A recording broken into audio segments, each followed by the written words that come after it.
ಸ್ನೇಹಿತರೆ ನಮಸ್ತೆ. ನೀತಿ ಮೀಡಿಯಾಗೆ ಪ್ರೀತಿಯ ಸ್ವಾಗತ. ಗೆಳೆಯರೇ, ಮುಖ್ಯಮಂತ್ರಿ ಸಿದ್ದರಾಮಯ್ಯ ಅವರು ತಮ್ಮ ಹಿಂಬಾಲಕ ಪಡೆಯ ಮರಳು ಮಾತುಗಳಿಂದ ಹೊರಬಿದ್ದು ರಾಜ್ಯ ರಾಜಕಾರಣದ ವಾಸ್ತವಕ್ಕೆ ಮರಳಿದಂತೆ ಕಾಣುತ್ತಿದೆ. ಹೌದು, ಸದಾ ಅವರ ಹಿಂದೆ ಮುಂದೆ ಸುತ್ತುತ್ತಾ 5 ವರ್ಷವೂ ಸಿದ್ದರಾಮಯ್ಯ ಅವರೇ ಸಿಎಂ ಎಂದು ಬಹುಪರಾಕ್ ಹಾಕುತ್ತಿದ್ದ ಕೆಲ ಸಚಿವ ಶಾಸಕರು, ಸಿಎಂ ಕಚೇರಿಯಲ್ಲಿ ತುಂಬಿರುವ ಆಪ್ತವರ್ಗದವರು ತಮ್ಮ ಸ್ವಾಯತ್ತಕ್ಕಾಗಿ ಸಿದ್ದು ಕೊಟ್ಟ ಮಾತು ತಪ್ಪಿದರೂ ಸರಿ ಸಿಎಂ ಹುದ್ದೆಯಲ್ಲಿ ಮುಂದುವರಿಯಲಿ ಎಂದು ಬಯಸುತ್ತಿದ್ದರು. ಅಧಿಕಾರ ಹಂಚಿಕೆ ಒಪ್ಪಂದವೇ ನಡೆದಿಲ್ಲ ಎಂದು ಬಹಿರಂಗವಾಗಿ ವಾದಿಸುತ್ತಾ ಬೀದಿರಂಪ ಮಾಡುತ್ತಿದ್ದರು. ಸಿದ್ದರಾಮಯ್ಯ ಕುರ್ಚಿಯಿಂದ ಇಳಿದ ದಿನದಿಂದಲೇ ತಮ್ಮ ರಾಜಕೀಯ ಅಧಿಕಾರ ಪತನ ಆರಂಭವಾಗುತ್ತದೆ ಎಂಬ ಸತ್ಯ ಈ ಬಹುಪರಾಕ್ ಪಡೆಗೆ ಚೆನ್ನಾಗಿ ಗೊತ್ತಿದ್ದರಿಂದಲೇ ಸಿದ್ದು ತಲೆ ತಿಕ್ಕಿ ಅವರ ಶಕ್ತಿ ಸಾಮರ್ಥ್ಯಗಳ ಮುಖಸ್ತುತಿ ಮಾಡುತ್ತಾ ಹೊಗಳಿಕೆಯ ಪರದೆ ಕಟ್ಟಿ ಕರ್ನಾಟಕದ ಭವಿಷ್ಯದ ರಾಜಕಾರಣದತ್ತ ಅವರ ಗಮನವೇ ಹರಿಯದಂತೆ ಮಾಡಿಟ್ಟಿದ್ದರು. ಶತಾಯಗತಾಯ ಮುಖ್ಯಮಂತ್ರಿ ಹುದ್ದೆ ಬಿಡೋದು ಬೇಡ ಎಂದು ಹುರಿದುಂಬಿಸುತ್ತಾ ಬಂದಿದ್ದರು. ಆದರೆ ಈಗ ಚಕ್ಕನೆ ಸಿದ್ದರಾಮಯ್ಯ ಅವರು ವಾಸ್ತವ ಪ್ರಪಂಚಕ್ಕೆ ಮರಳಿ ಬಂದಿದ್ದಾರೆ. ಕರ್ನಾಟಕದ ಭವಿಷ್ಯದ ರಾಜಕಾರಣವನ್ನು ಕಣ್ಣ ಮುಂದೆ ತಂದುಕೊಂಡಿದ್ದಾರೆ. ಇದಕ್ಕೆ ಕಾರಣವಾಗಿರುವುದು ಬಿಹಾರ ಮುಖ್ಯಮಂತ್ರಿ ನಿತೀಶ್ ಕುಮಾರ್ ಅವರ ನಡೆ. ನಿತೀಶ್ ಇಟ್ಟ ಆ ಒಂದು ಹೆಜ್ಜೆ ಅಧಿಕಾರ ಹಸ್ತಾಂತರದ ವಿಚಾರದಲ್ಲಿ ಗೋಜಲಿಗೆ ಸಿಲುಕಿಕೊಂಡಿದ್ದ ಸಿದ್ದರಾಮಯ್ಯ ಅವರನ್ನು ಎಲ್ಲ ಸಿಕ್ಕುಗಳಿಂದ ಮುಕ್ತಗೊಳಿಸಿದೆ. ತಲೆಯಲ್ಲಿ ತುಂಬಿಕೊಂಡಿದ್ದ ಗೊಂದಲಗಳನ್ನು ಬಿಡಿಸಿಕೊಂಡು ಸ್ಪಷ್ಟ ನಿರ್ಧಾರಕ್ಕೆ ಬರುವಂತೆ ಮಾಡಿದೆ. ಸಿದ್ದರಾಮಯ್ಯ ಅವರು ಸ್ವಯಂ ಪ್ರೇರಣೆಯಿಂದ ಮುಖ್ಯಮಂತ್ರಿ ಹುದ್ದೆಯನ್ನು ತ್ಯಾಗ ಮಾಡಲು ಮುಂದಾಗುವಂತೆ ಮಾಡಿದೆ.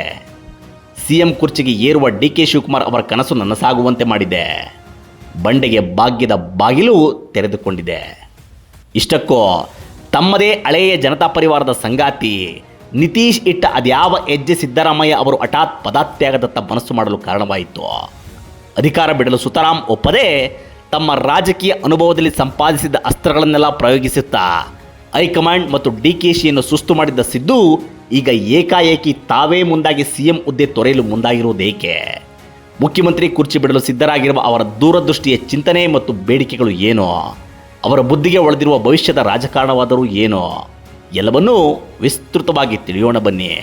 ಅದಕ್ಕೂ ಮುನ್ನ ತಮ್ಮಲ್ಲೊಂದು ಮನವಿ, ನೀವು ನೀತಿ ಮೀಡಿಯಾ ಚಾನಲ್ ಸಬ್ಸ್ಕ್ರೈಬ್ ಮಾಡದಿದ್ದರೆ ಈಗಲೇ ಮಾಡಿ, ನಮ್ಮನ್ನು ಬೆಂಬಲಿಸಿ, ಪ್ರೋತ್ಸಾಹಿಸಿ.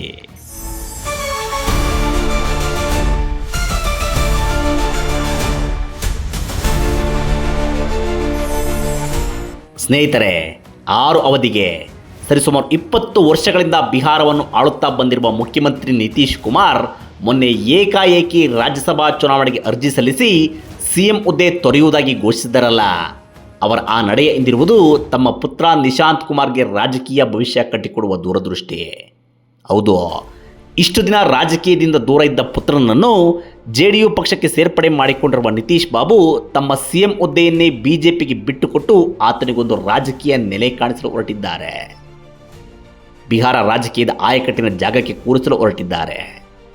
2 ದಶಕಗಳ ಕಾಲ ಇಡೀ ಬಿಹಾರ ರಾಜಕಾರಣವನ್ನೇ ತಮ್ಮ ಅಂಗೈಯಲ್ಲಿಟ್ಟುಕೊಂಡು ಆಡಿಸಿದ, ಈಗಲೂ ರಾಷ್ಟ್ರ ರಾಜಕಾರಣದ ಮೇಲೆ ನಿಯಂತ್ರಣ ಇಟ್ಟುಕೊಂಡಿರುವ ನಿತೀಶ್ ದಿಢೀರ್ ಸಿಎಂ ಹುದ್ದೆ ತೊರೆಯುವ ನಿರ್ಧಾರ ಕೈಗೊಂಡಿದ್ದು ಅನೇಕರಿಗೆ ಶಾಕ್ ತಂದಿರಬಹುದು.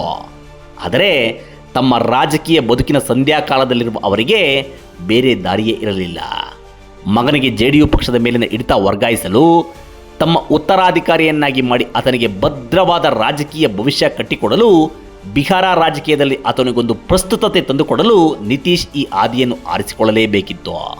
ಹೀಗಾಗಿಯೇ ರಾಜಕೀಯ ಚಾಣಾಕ್ಷ ನಿತೀಶ್ ಸಿಎಂ ಹುದ್ದೆ ತೊರೆಯುವ ಮೂಲಕ ತಮ್ಮ ಮಗನನ್ನು ನೇರವಾಗಿ ರಾಜಕೀಯ ಹೆದ್ದಾರಿಗೆ ತರಲು ಹೊರಟಿದ್ದಾರೆ. ನಿತೀಶ್ ಅವರ ಇದೇ ನಿರ್ಧಾರ ದೇಶದಲ್ಲಿ ಅಧಿಕಾರದಲ್ಲಿರುವ ಅನೇಕ ನಾಯಕರನ್ನು ಚಿಂತನೆಗೆ ಹಚ್ಚಿದೆ. ತಮ್ಮ ಕುಟುಂಬದ ಕುಡಿಗಳ ರಾಜಕೀಯ ಭವಿಷ್ಯದ ಬಗ್ಗೆ ಕಣ್ತೆರೆಯುವಂತೆ ಮಾಡಿದೆ. ಪುತ್ರ ರತ್ನರ ಬಗ್ಗೆ ತಾವು ದೂರದೃಷ್ಟಿಯ ನಡೆ ಅನುಸರಿಸಲೇಬೇಕು ಎಂಬ ಧಾವಂತ ತಂದಿದೆ. ನಿತೀಶ್ ನಡೆ ಕಂಡ ಆಂಧ್ರ ಪ್ರದೇಶದ ಮುಖ್ಯಮಂತ್ರಿ ಚಂದ್ರಬಾಬು ನಾಯ್ಡು ತಮ್ಮ ಪುತ್ರ ನಾರಾ ಲೋಕೇಶ್ ಪಟ್ಟಾಭಿಷೇಕದ ಬಗ್ಗೆ ಗಂಭೀರ ಚಿಂತನೆಗೆ ಜಾರಿದ್ದಾರೆ. ಲೋಕೇಶ್ಗೆ ಸಿಎಂ ಹುದ್ದೆ ಬಿಟ್ಟುಕೊಡಲು ಅವರಾಗಲೇ ಸಿದ್ಧತೆ ಆರಂಭಿಸಿದ್ದಾರೆ. ಇದೇ ರೀತಿ ಇಲ್ಲಿ ಸಿದ್ದರಾಮಯ್ಯ ಅವರ ತಲೆಗೂ ಮಗನ ಭವಿಷ್ಯದ ಚಿಂತೆ ಹೋಗಿ ಕೂತಿದೆ.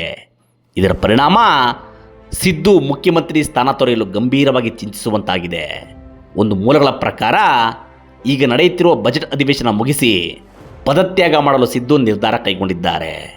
ತಮ್ಮ ಮಗನ ರಾಜಕೀಯ ಹಿತಕ್ಕಾಗಿ ಅವರು ತಮ್ಮ ಬಣದ ನಾಯಕರ ಮಾತುಗಳಿಗೆ ಕಿವಿಗೊಡದೆ ಹೈಕಮಾಂಡ್ ಜೊತೆ ಮಾತುಕತೆ ಟೇಬಲ್ಗೆ ಹೋಗಲು ಮನಸ್ಸು ಮಾಡಿದ್ದಾರೆ. ಯತೀಂದ್ರ ರಾಜಕೀಯ ಭವಿಷ್ಯವನ್ನು ಉಜ್ವಲಗೊಳಿಸುವ, ಹಿಂಬಾಲಕ ಪಡೆಯ ಹಿತ ರಕ್ಷಿಸುವ ಹಲವು ಬೇಡಿಕೆಗಳೊಂದಿಗೆ ವರಿಷ್ಠರ ಬಳಿ ತೆರಳಲು ಸಿದ್ದರಾಮಯ್ಯ ಲೆಕ್ಕಾಚಾರ ಹಾಕಿದ್ದಾರೆ. ಸ್ವಂತ ಪಕ್ಷ ಹೊಂದಿರುವ, ದಶಕಗಳಿಂದ ಆ ಪಕ್ಷದಲ್ಲಿ ಪ್ರಶ್ನಾತೀತ ನಾಯಕರಾಗಿರುವ ನಿತೀಶ್ ಅಂತವರೇ ಮಗನ ಭವಿಷ್ಯ ತಮ್ಮ ಕಣ್ಣೆದುರಿಗೆ ಅರಳುವಂತಾಗಲಿ ಎಂದು ಬಯಸಿರುವಾಗ, ತಾನು ರಾಜಕೀಯವಾಗಿ ಬಲಾಢ್ಯವಾಗಿರುವಾಗಲೇ ಆತನಿಗೆ ಭದ್ರವಾದ ನೆಲೆಯಾಗಬೇಕು, ಇಲ್ಲದಿದ್ದರೆ ಉಳಿಗಾಲವಿರುವುದಿಲ್ಲ ಎಂಬ ಲೆಕ್ಕ ಹಾಕಿ ತಾವು ಸಿಎಂ ಹುದ್ದೆ ತ್ಯಜಿಸಿ ಪುತ್ರನನ್ನು ಡಿಸಿಎಂ ಹುದ್ದೆಗೆ ಕೂರಿಸಲು ಹೊರಟಿರುವಾಗ ತಮ್ಮದ್ಯಾವ ಲೆಕ್ಕ ಎಂಬ ಭಾವನೆ ಸಿದ್ದರಾಮಯ್ಯ ಅವರಲ್ಲಿ ಮೂಡಿದಂತಿದೆ. ಹೈಕಮಾಂಡ್ ಹಿಡಿತದಲ್ಲಿರುವ ಕಾಂಗ್ರೆಸ್ ಪಕ್ಷದಲ್ಲಿ ಚಲಾವಣೆಯಲ್ಲಿರುವ ನಾಯಕರಿಗೆ ಮಾತ್ರ ಕಿಮ್ಮತ್ತು. ಪ್ರಭಾವ ಕಳೆದುಕೊಂಡ ಘಟಾನುಘಟಿ ನಾಯಕರು ಬದಿಗೆ ತಳ್ಳಲ್ಪಟ್ಟಿರುವ ನೂರಾರು ಉದಾಹರಣೆಗಳು ಕಣ್ಣ ಮುಂದೆಯೇ ಇವೆ. ಇನ್ನು ಇಲ್ಲಿ ಮುಖ್ಯಮಂತ್ರಿಗಳಾಗಿದ್ದವರು, ಕೇಂದ್ರದಲ್ಲಿ ಮೆರೆದ ಅನೇಕರ ಮಕ್ಕಳಿಗೆ ಇವತ್ತು ಸೈಡ್ ಪ್ಲೀಸ್ ಪರಿಸ್ಥಿತಿ ಬಂದಿದೆ. ಇಂತಹ ವಾತಾವರಣವಿರುವ ಪಕ್ಷದಲ್ಲಿ ತಮ್ಮ ಜಮಾನ ಅಂತ್ಯವಾದರೆ ತಮ್ಮ ಪುತ್ರ ಯತೀಂದ್ರ ಸ್ವತಂತ್ರವಾಗಿ ಈಜಿ ರಾಜಕೀಯ ದಡ ಮುಟ್ಟುವುದು ಸಾಧ್ಯವೇ ಇಲ್ಲದ ಮಾತು. ತಮ್ಮ ಶತ್ರುಕೂಟವೇ ಆತನನ್ನು ಮುಗಿಸಿಬಿಡುತ್ತದೆ. ಹೀಗಾಗಿ ಸಿಎಂ ಹುದ್ದೆ ಹೋದರೂ ಸರಿಯೇ, ಮಗನಿಗೆ ಈಗಲೇ ರಾಜಕೀಯ ಅಸ್ತಿತ್ವ ಕಟ್ಟಿಕೊಡಬೇಕು, ಮೊಮ್ಮಗನ ರಾಜಕೀಯಕ್ಕೂ ಬುನಾದಿ ಹಾಕಬೇಕು ಎಂಬ ಲೆಕ್ಕಾಚಾರದಲ್ಲಿ ಸಿದ್ದು ಪದತ್ಯಾಗದತ್ತ ಹೆಜ್ಜೆ ಇಟ್ಟಿದ್ದಾರೆ. ಮಿತ್ರರೇ, ಸಿದ್ದರಾಮಯ್ಯ ಅವರಿಗೀಗ 77 ವರ್ಷ ವಯಸ್ಸು. ಮುಂಬರುವ 2028ರ ಚುನಾವಣೆ ವೇಳೆಗೆ 79. ಮುಂದಿನ ವಿಧಾನಸಭಾ ಚುನಾವಣೆಯಲ್ಲಿ ಕಾಂಗ್ರೆಸ್ ಪಕ್ಷ ಅಧಿಕಾರಕ್ಕೆ ಬರುವುದು ಡೌಟು ಎಂದು ಆ ಪಕ್ಷದ ಹಾಲಿ ಶಾಸಕರೇ ಹೇಳಿಕೊಳ್ಳುತ್ತಿದ್ದಾರೆ. ಹಾಗೇನಾದರೂ ಆದರೆ 2033ರವರೆಗೆ ಕಾಯಬೇಕು. ಆ ವೇಳೆಗೆ ತಮಗೆ 84 ದಾಟಿರುತ್ತದೆ. ರಾಜ್ಯ ರಾಜಕೀಯ ಮಗ್ಗುಲು ಬದಲಿಸಿ ಏನೇನಾಗಿ ಹೋಗಿರುತ್ತದೋ. ಈಗ ತಪ್ಪಿದರೆ ಮಗನಿಗೆ ಅಧಿಕಾರ ಕೊಡಿಸುವುದು ಅಸಾಧ್ಯವಾಗಬಹುದು. ತಾವು ಭದ್ರವಾಗಿದ್ದಾಗಲೇ, ಪ್ರಭಾವ ಹೊಂದಿರುವಾಗಲೇ ಯತೀಂದ್ರಗೆ ನೆಲೆ ಮಾಡಿಕೊಡಬೇಕು. ಈಗಲೇ ಆತನನ್ನು ಉಪಮುಖ್ಯಮಂತ್ರಿಯಂತಹ ಒಂದು ಲೆವೆಲ್ಗೆ ಮುಟ್ಟಿಸಿಬಿಟ್ಟರೆ ಹೇಗೋ ತೇಲಿಕೊಂಡು ಹೋಗುತ್ತಾನೆ, ಮೊಮ್ಮಗನಿಗೂ ಆಸರೆಯಾಗುತ್ತಾನೆ ಎನ್ನುವ ಭಾವನೆ ಸಿದ್ದರಾಮಯ್ಯ ಅವರಲ್ಲಿ ಗಟ್ಟಿಯಾಗಿರುವುದರಿಂದ ಅವರು ಪದತ್ಯಾಗ ವಿಚಾರದಲ್ಲಿ ಮೆತ್ತಗಾಗಿದ್ದಾರೆ. ಹೈಕಮಾಂಡ್ ಮುಂದೆ ತಮ್ಮ ಹಲವು ಬೇಡಿಕೆಗಳನ್ನು ಮಂಡಿಸಿ ಸರ್ಕಾರದ ಮೇಲೆ ಹಿಡಿತ ಇಟ್ಟುಕೊಳ್ಳಲು ಬಯಸಿದ್ದಾರೆ. ಯತೀಂದ್ರಗೆ ಉಪಮುಖ್ಯಮಂತ್ರಿ ಜೊತೆಗೆ 2 ಪ್ರಬಲ ಖಾತೆಗಳು, ತಮ್ಮ ಬಣದ ಸತೀಶ್ ಜಾರಕಿಹೊಳಿ, ಪರಮೇಶ್ವರ್, MB ಪಾಟೀಲ್ ಅವರಿಗೂ DCM ಹುದ್ದೆ, ತಾವು ಹೇಳಿದ 10 ಮಂದಿಗೆ ಸಚಿವ ಸ್ಥಾನ ಮತ್ತು ಅತ್ಯಂತ ಪ್ರಮುಖವಾಗಿ ತಾವು ಬಯಸಿದವರಿಗೆ KPCC ಅಧ್ಯಕ್ಷ ಸ್ಥಾನ, ತಮಗೆ ಕ್ಯಾಬಿನೆಟ್ ದರ್ಜೆಯ ಸಮನ್ವಯ ಸಮಿತಿ ಅಧ್ಯಕ್ಷ ಸ್ಥಾನ, ಹೀಗೆ ಅಧಿಕಾರ DKC ಕೈಗೆ ಹೋದರೂ ಪಕ್ಷ ಮತ್ತು ಸರ್ಕಾರದ ಲಗಾಮು ತಮ್ಮ ಕೈಯಲ್ಲೇ ಉಳಿಯುವಂತಹ ವ್ಯವಸ್ಥೆಗೆ ವರಿಷ್ಠರು ಒಪ್ಪಿದರೆ ಏಪ್ರಿಲ್ ಮೊದಲ ವಾರ ಸಿದ್ದು ಅಧಿಕಾರ ತ್ಯಾಗ ಮಾಡಲಿದ್ದಾರೆ. ಸಿದ್ದರಾಮಯ್ಯ ಅವರ ಎಲ್ಲ ಬೇಡಿಕೆಗಳನ್ನು ಒಪ್ಪಲು DK ಶಿವಕುಮಾರ್ ಸಿದ್ಧರಿದ್ದಾರೆ ಎನ್ನಲಾಗುತ್ತಿದ್ದು, ಎಲ್ಲವೂ ಅಂದುಕೊಂಡಂತೆಯೇ ನಡೆದರೆ ಸಿದ್ದು ಪುತ್ರನ ರಾಜಕೀಯ ಭವಿಷ್ಯಕ್ಕೆ ಭದ್ರ ಅಡಿಪಾಯ ಬೀಳಲಿದೆ. ದೊಡ್ಡಾಲಹಳ್ಳಿ ಕೆಂಪೇಗೌಡ ಶಿವಕುಮಾರ್ ರಾಜ್ಯದ ಮುಖ್ಯಮಂತ್ರಿಯಾಗಿ ಅಧಿಕಾರ ಸ್ವೀಕರಿಸಲಿದ್ದಾರೆ. ಆದರೆ ತಮ್ಮ ಪುತ್ರ ಪ್ರಿಯಾಂಕ್ ಖರ್ಗೆ ರಾಜಕೀಯ ಭವಿಷ್ಯದ ಬಗ್ಗೆ ಮಲ್ಲಿಕಾರ್ಜುನ್ ಖರ್ಗೆ ಅವರಿಗೂ ಕಾಳಜಿ ಇರುವುದರಿಂದ ಅವರು ಸುಮ್ಮನಿರುತ್ತಾರಾ? ಪುತ್ರನ ಹೊರತಾದ ಪರಿಶಿಷ್ಟ ನಾಯಕರೊಬ್ಬರು DCM ಸ್ಥಾನಕ್ಕೆ ಬರುವುದನ್ನು ಸಹಿಸಿಕೊಳ್ಳುತ್ತಾರೆ ಎನ್ನುವುದು ಪ್ರಶ್ನೆ. ಅದೇನೇ ಇರಲಿ, ಶ್ರೀರಾಮನವಮಿ ನಂತರ ರಾಜ್ಯ ರಾಜಕಾರಣ ದಿಕ್ಕು ಬದಲಿಸುವುದಂತೂ ಖಚಿತ. ಇದು ಈ ಹೊತ್ತಿನ ವಿಶೇಷ. ಮತ್ತೊಂದು ವಿಡಿಯೋ ಜೊತೆ ಸಿಗೋಣ. ನಮಸ್ಕಾರ.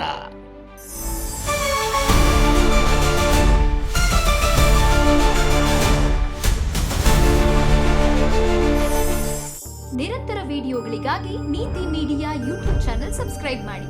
ಹೊಸ ವಿಡಿಯೋಗಳ ಅಪ್ಡೇಟ್ಗಾಗಿ ಬೆಲ್ ಐಕಾನ್ ಕ್ಲಿಕ್ ಮಾಡಿ. ನಿಮಗೆ ಇಷ್ಟವಾಗಿರೋ ಈ ವಿಡಿಯೋ ಶೇರ್ ಮಾಡಿ, ಕಮೆಂಟ್ ಮಾಡೋದು ಮರಿಬೇಡಿ.